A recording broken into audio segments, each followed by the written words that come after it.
Yeah, I guess we can. We've been trying to like figure out where the best place to green room here, and they're all beige, unfortunately. It's my great honor and privilege to introduce Charlie, best-selling author of The Good Nurse, which if you haven't read it, you'll pick it up today and you'll be just consumed by it over the next 3 days or a day. Depends, but incredible book. His latest book, The Breakthrough, is a kind of a different take on the medical world, which delves into immunotherapy and the unlocking the power of the human body to fight cancer. He's a award-winning journalist. Some of his, the writing that I love most of his is his travel writing. He takes kind of a Hunter S. Thompson approach and infiltrating like a gubernatorial candidate approach. But he's a tremendous writer and a personal friend of mine, and grateful to have you here, Charlie. Thanks, Rob.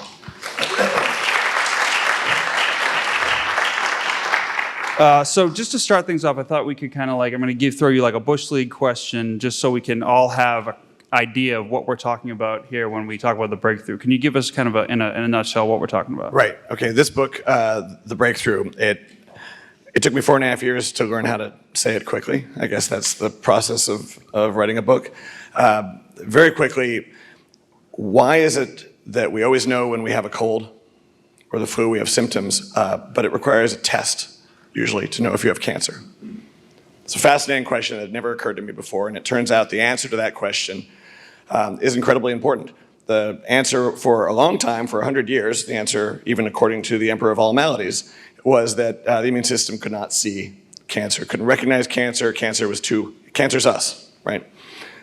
So we're not supposed to attack us. That's autoimmunity. That's more dangerous than anything. And so the immune system had nothing to say to cancer, and therefore it couldn't be used as a vehicle for you couldn't create a vaccine or something like that. But that turns out to be dead wrong. And we didn't know that until very, very recently. In fact, a lot of people still don't know that. It turns out that cancer can be recognized by the immune system. And in fact, to be clear, everyone in this room you've gotten cancer like 100 times since we started talking. And those cancers have been discovered and wiped out by your immune system because they were unsuccessful. They didn't have the tricks. They couldn't hide from the immune system. The successful cancer is the cancer that's able to hide or trick the immune system in some way. And how it does that, one of the ways it does that, is by what you might think of as a secret handshake. It's sort of the same sort of secret handshake that a developing fetus uses to tell an immune system, hey, I know I look different. I'm a mix of mom and dad. I'm not exactly what you're used to seeing, but trust me, I'm cool. I need to be here in order for the race to survive. So that trick, co-opted by cancer, by random mutation and other tricks like it, end up being why we don't have symptoms. It's because cancer is actively either shutting down the immune system or down-regulating or using these built-in fuses in the immune response. And now that we know that changes everything, right? Because now, first of all, that wasn't true before. People that believed that and worked on that were considered the laughingstock of science. It was underfunded and as I say, ridiculed. And so people weren't really looking there. We were looking to bomb cancer, cut, poison, and burn, right? Now that we know, first of all, we can start blocking those secret handshakes. And in doing that, we discover that we change response rates right away. It's like turning on the lights. Suddenly, cancer becomes the cold. For those people that respond from those early handshakes that we've already discovered, cancer becomes the cold, and they're cured. They're functionally cured. We're trying to enlarge the circle of those responders. There are more and more handshakes being discovered. There are combinations of things. We can get into it further, but the basic concept of the book is that. And as it happens, just as the book came out, it was a premise that was, you'd think you would have heard about it, right? Except it's sort of complicated to describe. Well, it's not complicated to describe. It just takes a long time to figure out how to describe it in a non-complicated way, I guess. And so there really wasn't a ton of interest right until the book came out. But luckily, as the book came out, one of the people I was writing about, Dr. Jim Allison and Tasco Hanjo, both were awarded the Nobel Prize in Medicine for exactly this. So this is not fringe medicine. This isn't alternative medicine. This is medicine. This is a new understanding about ourselves and science and the immune system and cancer, which will, most people believe, lead to at least treating cancer as a chronic disease, if not curing it outright. Can you give us an example that illustrates just the optimism that this brings? Like, is there a particular, you detail these stories, I think, which is incredible in the book because it gives it a face to the science. Can you share one of those folks that illustrates like what this can do? A person that's having to turn to clinical trials and they have a miraculous outcome. Sure, absolutely. I start the book. If you haven't read the book, two things about it. First, just backing up. The first thing is I wrote this for everybody. All the people in my life that had cancer as I wrote it, people I knew and didn't know, people that were MD PhDs and people that hadn't finished high school. And I figured not everybody really wants to even read a book like this. Most people that have read The Emperor of All Maladies didn't really finish The Emperor of All Maladies. And I didn't want one of those books. So first of all, the first page of the book is 10 lines long, contains no science words. It gives you the entire synopsis. You read that, you really don't have to read the rest of the book. Because it just explains that we have a 500 million year old defense system. It's evolved over all this time to do exactly this. It dances, it evolves, it moves, it mutates. It can recognize more antigen, more types of bad guys. We can get into the specifics of that or not. Then there are stars, known stars in the sky, and we only just figured out how to use it for this disease. And no drug, no matter how successful, dances. And that was never going to work. A cell gets away, it continues to mutate. Eventually, it mutates away and dances away from any solution we have. That's what we see over and over again with cancer, and that's the difference. It's not just another drug. It's a whole. It's what they're calling a penicillin moment in our understanding of cancer. So there's that. In terms of a specific example, I also start as a forewarning. The first chapter, there's a lot of swearing in it because it's cancer. And the people I'm talking about, that's the way they feel about it. And Jeff Schwartz was a guy, music producer, very funny character, a wonderful guy to introduce this. Received essentially what amounted to a death sentence, stage 4 renal cancer that they told him they could do nothing more for, and sent him home to take care of his affairs.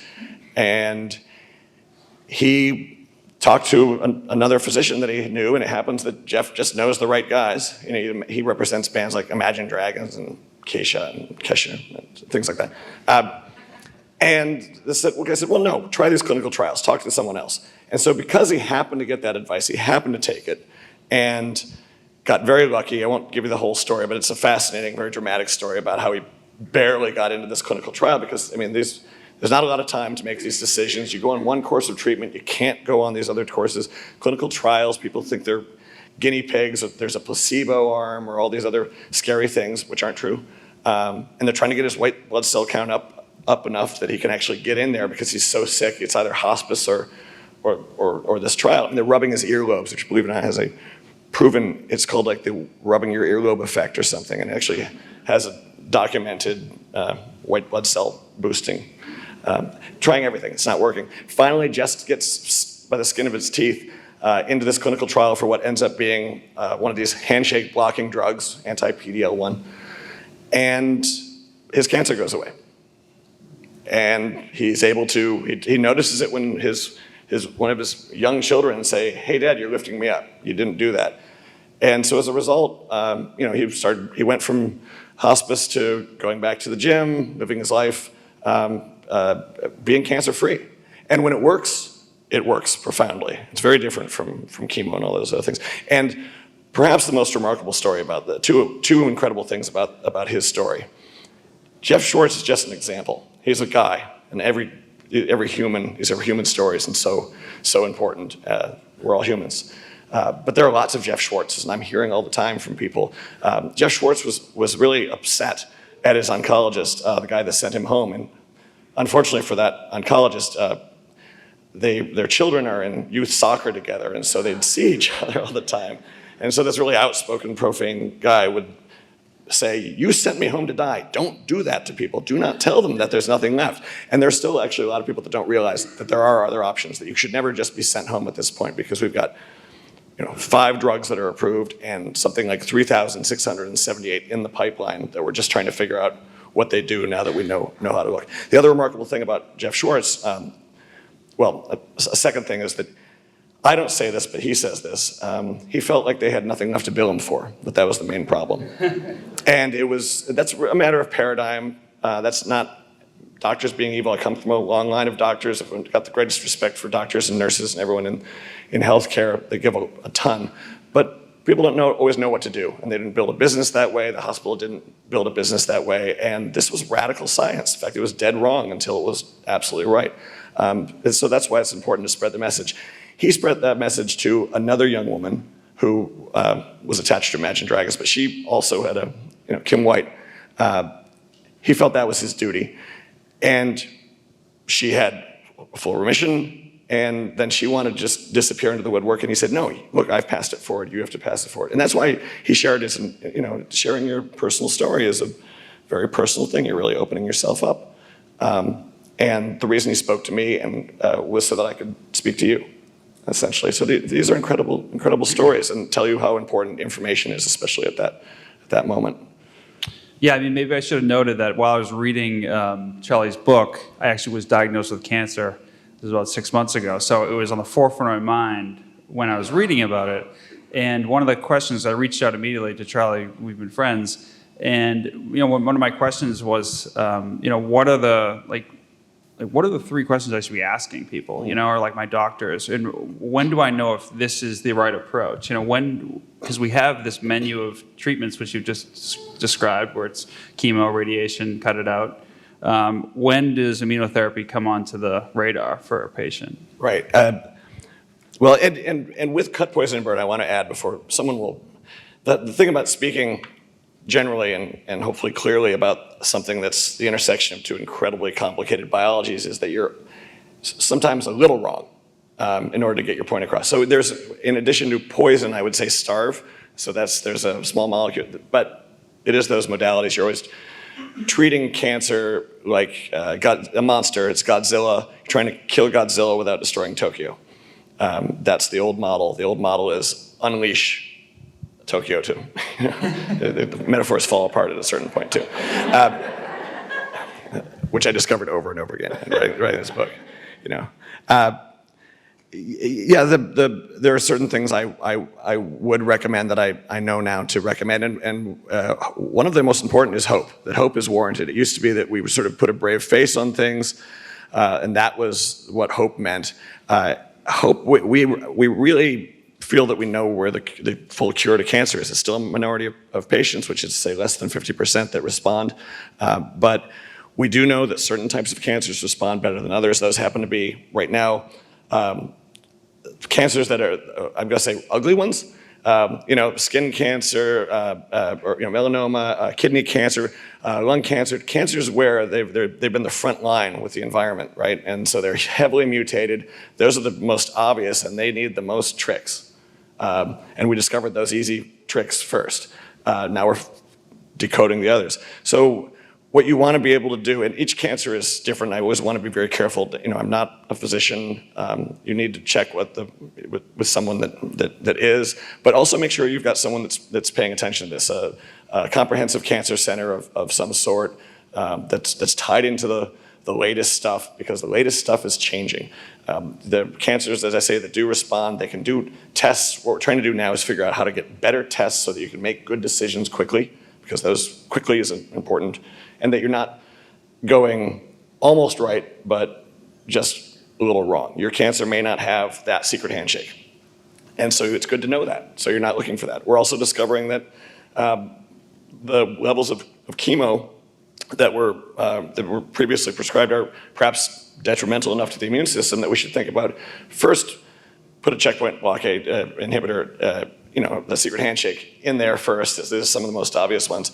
See if you can figure out quickly whether a patient will respond by looking for certain biomarkers.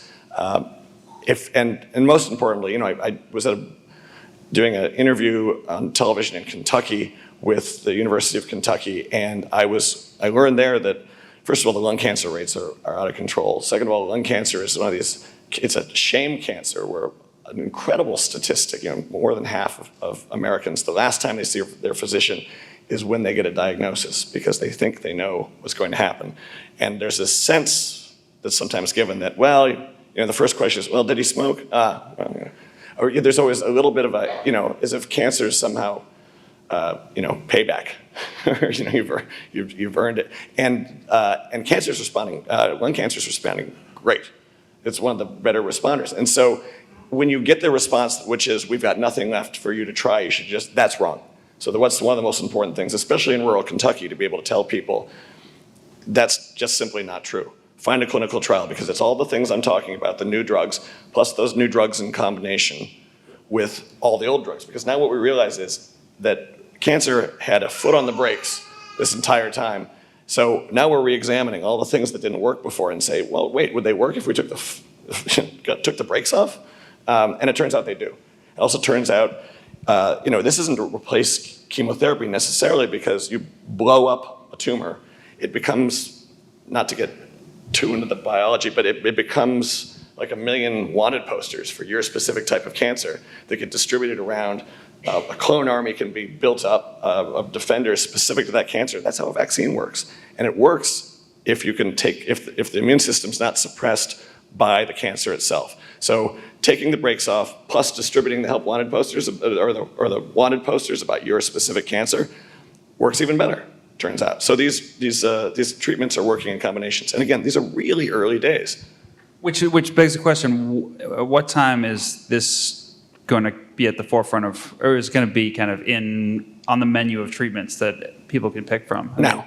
No, it's now. The thing is, we don't know fully. There are approvals, and the approvals are now are increasingly rapid because of breakthrough status. Now, if something seems to be working better, they say, okay, good, try it for that too. But right now, again, this is what the biomarker is for, the tests to see what it would work for. We don't know what works for which cancer and which patients respond, and so it's a bit of a gold rush, or spaghetti is being thrown at the wall fairly rapidly, and that's what all these clinical trials are doing. So, but it's already for certain indications, certain cancers, certainly certain biomarkers. If you test positive, your tumor has this one side of the secret handshake, PD-L1, for example, you're much more likely to respond. And so those tests get done. But it's already on the menu. There really are two different types of pharmaceutical companies at this point, two different types of university research groups.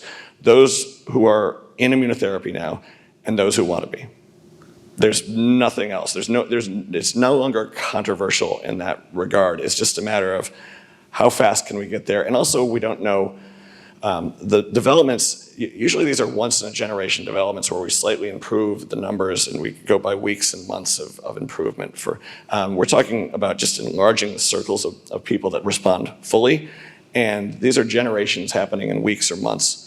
And so you really have to stay tuned. Which also, you think about the doctors who have kind of come up they're working in a very defined understanding of oncology, and now they've got this whole new kind of science to integrate. I mean, will it take a generation of new doctors to really get this implemented, or can they come up to speed to really make that type of change? It's really been challenging, I think, for oncologists. As I say, Siddhartha Mukherjee, a wonderful writer, apparently a wonderful doctor, and wrote The Emperor of All Maladies, takes care of a lot of patients, didn't mention immunotherapy or the immune system once in the book. Right. So that you have to relearn and rethink, and really rethink what cancer is and how it works. And so it is an enormous challenge. And the best of them are embracing this and saying, great, we've got a new tool. That's so much better. This is all we want is good outcomes. That's not universally true, but the next generation, this is what they're taught. Okay, that immune suppression is a hallmark of cancer. Where else could this lead? Like, where else could we be directing immunotherapy? Oh, right. So again, the real breakthrough of the book, The Breakthrough, and what I was trying to signal. It's not just that we've changed the war with cancer, which we have profoundly, fundamentally, but we now understand the immune system in a completely different way. And so that means we can look at autoimmune diseases in a completely different way. And we also appreciate how many diseases are autoimmune diseases. The immune system sort of ends up looking like the butler in one of those locked door mysteries where you can't figure out who done it, and the butler's just standing there the whole time. Multiple sclerosis, possibly schizophrenia, we're seeing, type 1 diabetes for sure, all sorts of aspects of disease that we hadn't necessarily pegged to this, or to now that we understand that the immune system has so many breaks in it, and we're starting to unravel the basic science of that, because I want to emphasize also that if you ever wonder what they're doing at the NIH with things that are really hard to explain in this basic science, and they can't tell you exactly how you're going to use this, that's where all of this stuff came from. It's where all it comes from. It's not a matter of knowing what you're looking for and finding it. It's a matter of saying, how do we unravel this really complicated ball of twine? And what they're discovering are all of these breaks and fuses and feedback loops and communications between your microbiome and your immune system, different types of immune cells. A new type of hybrid immune cell was discovered 2 weeks ago. All of these things are so new, and you don't find them unless you just look with an open mind. And so what we're increasingly going to be able to do, I think, is not only realize how many diseases are autoimmune diseases, or in some way a failure or a misread by the immune system of what it's supposed to do, and it's attacking the wrong thing. We're also realizing that, as in the case of the fetus, cancers and other diseases can flip a switch, turn the cells that are supposed to be attackers into protectors, and they create a wall. Pancreatic cancer seems to be one of those, for instance.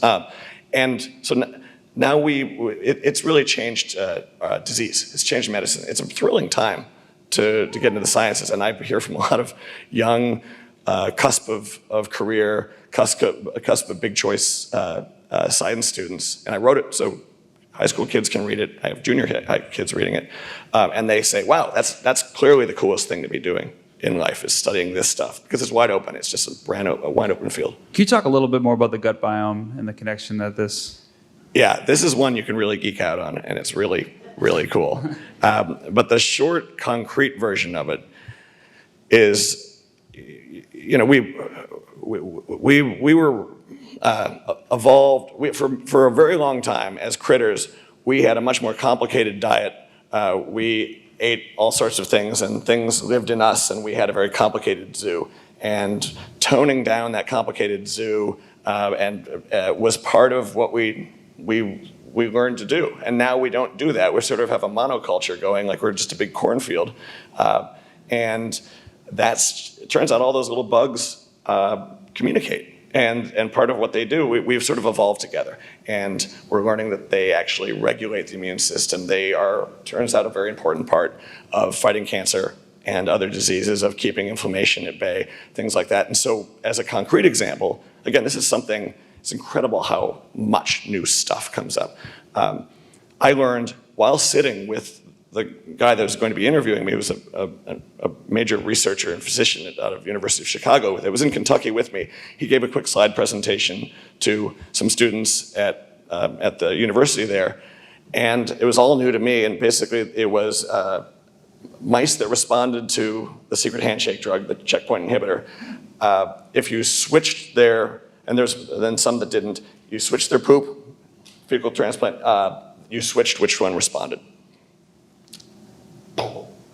And then, other thing that just came out, they find that people taking probiotics weren't responding as well to checkpoint inhibitors. Okay, that tells you that, so that's just a hint of how important that is. I also totally misunderstood all of that stuff. I misunderstood fiber. I thought fiber was like, the best fiber would be like a big loofah sponge that would go all the way through and clean you out. I thought fiber was supposed to clean you out. It's not. It's feed for the horses. It's microbiome chow. And you don't even know what they eat, so you eat a lot of different types of things. But that ends up being, I totally changed the way I look at what I eat now. Yeah, like what would you, I mean, what's the, It's less guilt-driven when I eat. I just try and eat a lot of different types of things because I don't know what they eat. so you mean you have to like keep your, like one thing you said the other night, that if you establish this kind of one thing only, you're basically disarming your gut. I don't want to go too far into the certainty, Yeah. but my sense of it right now, I used to think, okay, if I was healthy, I would just eat a salad and I would be the same salad. And in fact, the more plain the salad, probably the better. And now I look at it entirely differently. If I could eat, put bugs on my salad and, a wide variety of greens and all sorts of different things. It's more a matter of eating widely. And not just thinking, this is bad, this is good because of some caloric or fat element. There's something, we'll figure it. I think we're figuring this out now, and it'll be less vague. It's interesting because all this stuff that was considered alternative or new age or hippie or whatever you want to, or whatever it was, is now moving very definitively into the world of the concrete, medical, and scientific. And I've also seen that also with Ayurvedic medicine and Chinese things that one had a sensibility of that were defined in different terms are now being defined in these terms that we're more familiar with and being tested more empirically. So it's again a fascinating time. The one thing that I've experienced is the challenges of seeking these treatments. It becomes more challenging by way of insurance, and it's like there's a lot of gridlock in the medical institution. What needs to happen to really make these new kind of experimental treatments accessible to people? Right. Right. So how to fix the medical system? 3 minutes. Right. 2 minutes. 2 minutes for that. We should. Let's start there. In terms of the experimental treatments, in terms of clinical trials, less than 5% of all patients end up in clinical trials. Clinical trials are where all the good stuff is. You should go if you can figure it, and it's hard to figure it out, but if you think you've got no options, or clinical trials are where the good things are. There is no placebo arm. With a lot of them, they'll just pick you up. You don't even have to worry about parking. They're compassionate, because this becomes actually a major factor for people, and they're free. So, and they seem scary. They're, again, no placebo arm, meaning nobody's getting the fake drugs and maybe going to fail. Everyone's getting real things. Understanding that will change two things at once. It'll change how quickly we can develop and understand what's out there, and it really will change outcomes for patients. So I think that's the first thing that I would say is we already do have that lined up and ready to go, and just more people need to understand it, take advantage of it, not consider that this is, clinical trials seemed like the guinea pig arm. It's really the Hail Mary, and it seemed Frankenstein stuff, right? At least that's the connotation, and it's anything but. It's where all the good stuff is if the other good stuff isn't working for you. That's what I was saying. So do you go through the traditional methods before you start? Oh yeah, I wouldn't go with Plan B. I mean, I'm going to say that's Plan B, which isn't anything negative about that, but definitely there are protocols that work. Of the Americans, 2 million Americans that are diagnosed with cancer this year, it's basically 1 in 3 people that will be diagnosed in their lifetime. Cut, poison, and burn, the known protocols, seem to work really well. And that has left traditionally in this country 600,000 people that had no options at all. Cancer coming back eventually, and those long-term rates is another issue. But you should go with protocols that work. They're not slow in figuring out what the protocol should be, the next first line. They're going as quickly as they can, but if something's working, you want to go with that. It would be the advice that I hear from physicians, and again, I'm not one, so I would never want to counter that or posit otherwise. I do want to open up to questions, so be thinking of a question. My last question to you is, what does cancer look like in the next 10, 15 years? It's the word that gets used over and over again with all of the research I speak to is tsunami, and the good kind of tsunami. I spoke here once about a bad kind of tsunami a number of years ago, so it's odd to sit here and say that. But there are, as I say, thousands of new things on the horizon. Not all of them will work. Even the failures will be informative. But what we're beginning to see is we're looking at cancer vaccines for real. We're looking at, there's something we didn't even touch upon. Cancer immunotherapy is anything that liberates or helps the immune system to do the job it's there to do. Full stop. I talked about the secret handshakes because they're sort of the easiest version to understand. There are other ways to liberate the immune system, including making these sort of RoboCop. You've got your T cells that go and kill the bad guys. You can make these RoboCop T cells that have eyes only for your cancer. And increasingly we're moving, that's already wiped out certain forms of childhood leukemia, which is incredible. The key now is how do we make them have eyes? How do we customize them for your cancer and also for solid tumors, because they float around and they do better with liquid cancers. So that's all coming. And we could list a whole number of them, just more and better, enlarging that circle of responders. And I wouldn't want to make a solid prediction about what it looks like in 10 years, but it looks a hell of a lot better than it does today. And even next week looks better than it does today. And all of it looks a world difference away from what it looked like 5 years ago.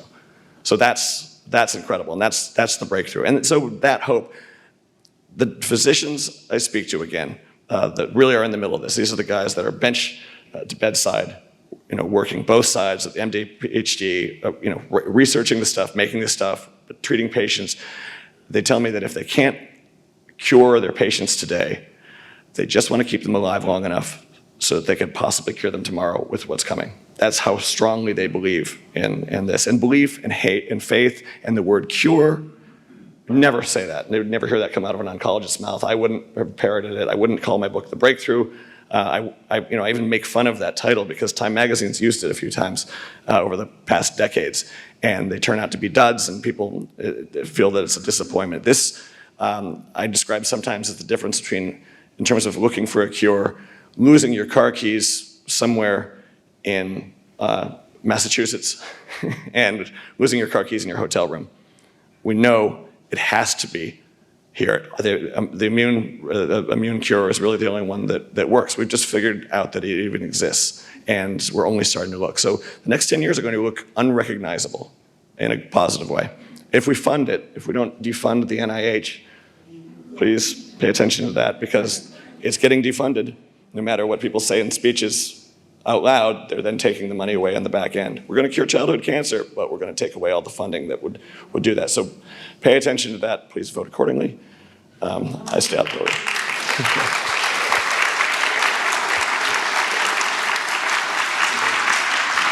Yes, sir. I wanted to know more about probiotics. So, I've been trying to get my dad to take some, he's never heard the word. But I didn't understand what you meant about the secret handshake, if that means they turn out to be bad. But I also want to ask too, my strategy has been similar to your thing of fiber. Is I don't know which ones will work, so I just take a bunch of different types. Is that useful or stupid? Or? No. Great questions from a great author. So how do I unpack that? I can't tell you what the findings mean. I think that would be irresponsible. That would be taking an extra leap. What they found was patients that responded to checkpoint inhibitors, and the checkpoint, okay, they're calling them checkpoint inhibitors. These are the secret handshake drugs. This is the cancer has this, oh great, secret, the tumor has a hand out ready to basically say, I'm cool, T cell, don't kill me, right? And we can block that. Because we recognize it, we block that with an antibody. That's how that works. That has been enormously effective for people that have that handshake ready to go on their tumor, whose tumors express PD-L1. When they take probiotics prior to that treatment, the finding has been that it doesn't work as well.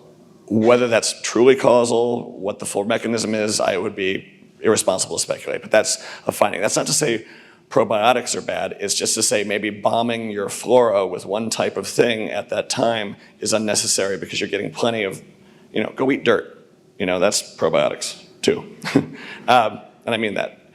In terms of, what was the other part? The variety of fibers. Yeah, I mean, there's fiber that's sort of bulking and, and gives substance and fiber that's, it's just that you don't know what everything eats. What we now know is that it's worth looking at that zoo a lot more closely and understanding what's there. Some people have a zoo that seems to work a lot better at fighting disease for their genetics than others. And if we could figure out which belongs to which is where big data is going to come in, AI is going to be hugely helpful and all that, because it's just a lot of bookkeeping. We're going to be able to say, oh, here's a test. Oh, you're that type? You should eat this, take this pill, and here's the RoboCop cancer killer. Each cell kills 100,000 cancer cells, and it continues to live in your body. So that you can imagine, I mean, maybe that's beyond 10 years, but it's possible to do all those things now. And maybe it'll be done at CVS, I don't know, or in pharmacy. In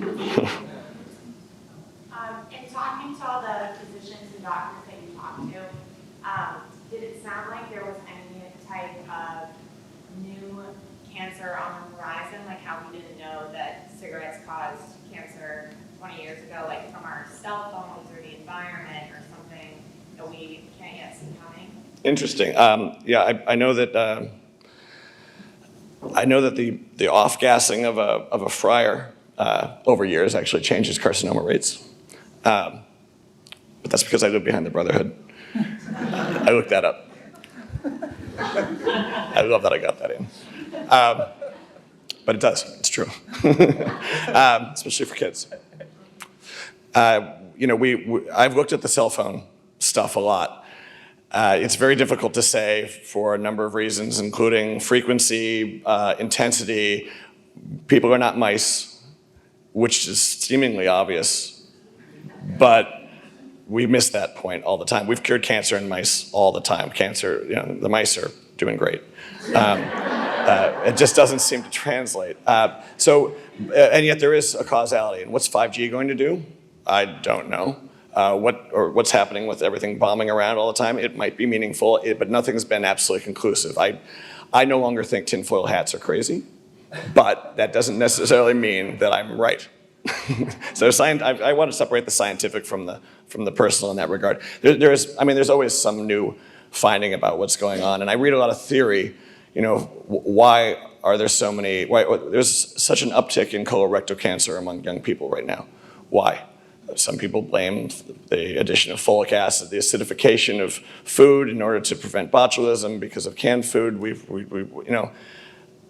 Is that definitive? No. So I'm looking at it, I'm interested, but with this book, with the breakthrough, I try to do, all this stuff is fascinating, and trust me, I spent a lot of time weaving around in all of it, but I wanted to make sure that I had a non-controversial, absolutely rock solid, readable, and true pin in a moment that gave you what you needed to understand and interpret all of that information in future. So you weren't cowed by the white coats, you weren't thinking, I don't know, I can't learn this, I can't understand it.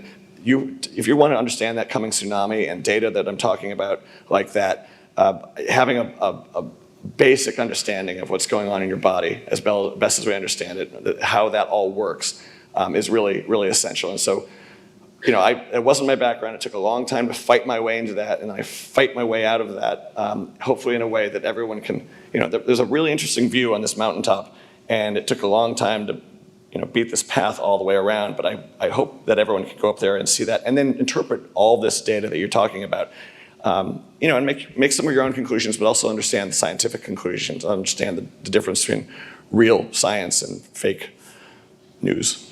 Do you have an opinion on preparation for colonoscopies and the cleansing of the gut?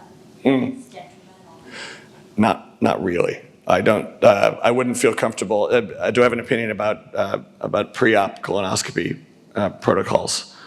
I don't really. I do know that there's been a lot with certain markers, CBRAF, and there's been a lot of movement with markers lately. They were just announced at the last ASCO meeting, American Society of Clinical Oncologists, 2 weeks ago.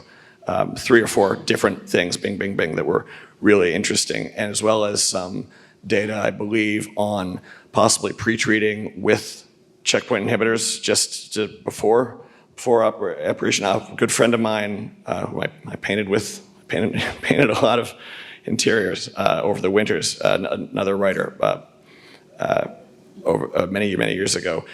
He's dealing with this disease now. He is the folks that are really up on it. I don't know if you subscribe to Colon Town or places like that. There are communities. There's a woman that I go back and forth with on Twitter that knows so much about exactly what's happening and all the data right now. It would be a mistake for me to try and summarize it to you here, but I could point you to where people know more about the specifics. Sir. Yes, first, thank you so much for your interest in this subject and sharing with us. We really need this. I have a very good friend who's at the Smile Institute in New Haven, and stage 4 ovarian cancer. Do you know anything about clinical trials in that area, and how does immunotherapy work for ovarian cancer? Right. Again, I think I should stay out of anything prescriptive, especially in a group setting. I know that there are clinical trials for everything right now. If you want to look for them, I also know that there has been work, and I've actually seen some good, very preliminary numbers regarding exactly that. I mean, I don't know about the exact markers, but there's a lot of news. The conferences happen incredibly often, and I don't know how anybody gets anything done because there's 50 or 60,000 people that attend these things.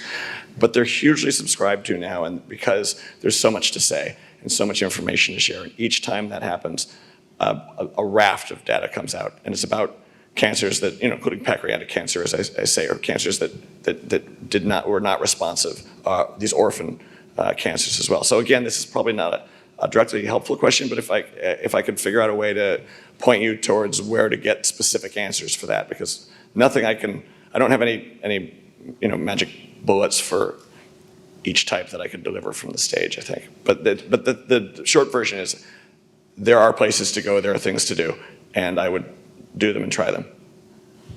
Miss, you have the last question. So if I understand you correctly, what you're saying is continue to have the conversation with your primary care doctor. Ask the hard questions. Continue to get your screening done, but don't necessarily cowgirl it. Have these full-on conversations. Yeah, my hope, probably the best use of the book is empowerment. You can realize that you can actually have that conversation. You can ask better questions. Physicians are people.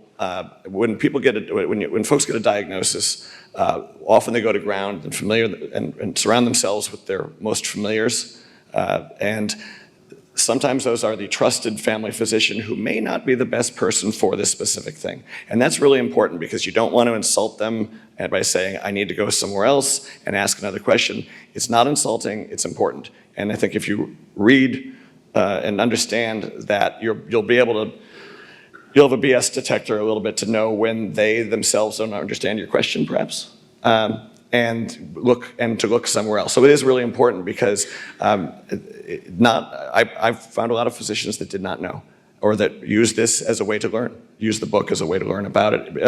It's not surprising. There's a lot of medicine to know. Not everybody's supposed to know everything, and generalists are, or if they were taught at all, they were taught against this, and certainly nobody knows immunology. It's really complicated. But there are specialists out there that are waiting for you to talk to them. I just did a benefit very quickly for a place called The Second Opinion. There isn't one here, but it's a charity that does exactly that, which is encourages you to come in and just ask again, even if only to understand better what's happening to you and to not feel, but never feel pigeonholed by that one response from your local person, your trusted person. It's not insulting. Ask, and that's why I say the comprehensive cancer centers are really important. But yeah, engage that conversation, continue to engage and insist for more. I can't tell you how many stories I have of somebody's sister, little sister, going online and saying, I don't like what they said in that room, and finding something for them to go do. Stephanie Joho, a young woman whose sister did that, and that made the difference in her treatment because she was computer savvy enough to be able to just find the clinical trials and ask those people, and those people are up on it. So yeah, ask more questions, be more empowered, don't be afraid, and be your own best advocate. Charlie, thank you so much. You guys pick up his books in the back. Thank you very much.